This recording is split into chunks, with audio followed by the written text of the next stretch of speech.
of his co-workers were gone. What could it mean? Stanley decided to go to the meeting room. Warmth spread through Stanley's arms. With the bucket in his arms again, he was home. Stanley clutched the bucket tightly to his... This was not the correct way to the meeting room, but Stanley had felt the bucket calling to him, telling him that the employee lounge was simply the place to be. And here it was. Had the bucket turned out to be correct? Was this better than the meeting room? No, never mind. The bucket was wrong. Stanley took the door on his left to go back to the meeting room.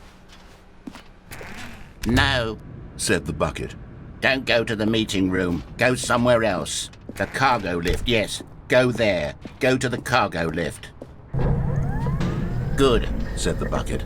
now ride the lift all the way to the top. There's something up there I need you to do.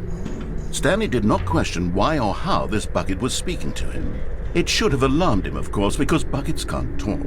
But Stanley chose not to think about this obvious fact. He was firmly convinced that the bucket had spoken to him, and he unthinkingly did whatever the bucket asked. In here. Said the bucket. Go into this dark room over here. Stanley once again obeyed blindly. Now pick up the...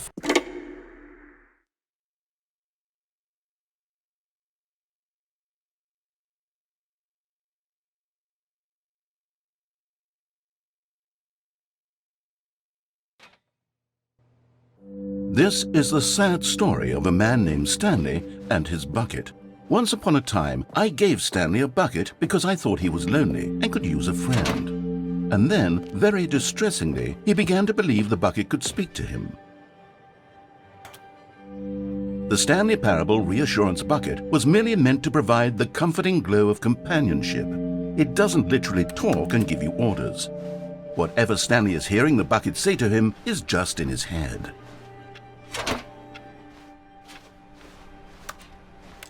Lately, I've been concerned about him. Wouldn't you be concerned as well? To see him delusional like this, obsessing over an inanimate metal object? I want to say something to him, but I don't know how I can convince him. I don't know if he'll listen to me. Oh, I'll try anyway. Stanley, can you hear me? Listen to me. It's just a bucket. It can't think, it can't talk. All it will ever truly do for you is effectively transfer a liquid from one location to a different location. That's it. It doesn't do anything else. You see, he's not listening. He's still taking orders from the bucket. You know, once upon a time it was me he took orders from, me he trusted and listened to. Now all he cares about is his awful bucket, this stupid hunk of metal. It's sad, but I suppose he doesn't need me anymore. From now on, he's just going to cling to this bucket, this cold, empty bucket, this sort of shiny bucket. Well, I'll give it this. The bucket does have a nice shine to it. Yes, I suppose on closer inspection that it doesn't quite look like your average hardware store bucket. It's just a little more, what am I trying to say? Sturdier, more capable of transporting liquid. Like it would be better at moving an amount of water from one room to another. Oh my God, what am I saying? Better at carrying water from room to room. It's a bucket. It's literally just a bucket. Why do I feel some need to point out the ways in which it's so much more than just a regular bucket? Oh no, I'm having feelings for the bucket. No, no. What's going on? Why do I want to be with the bucket?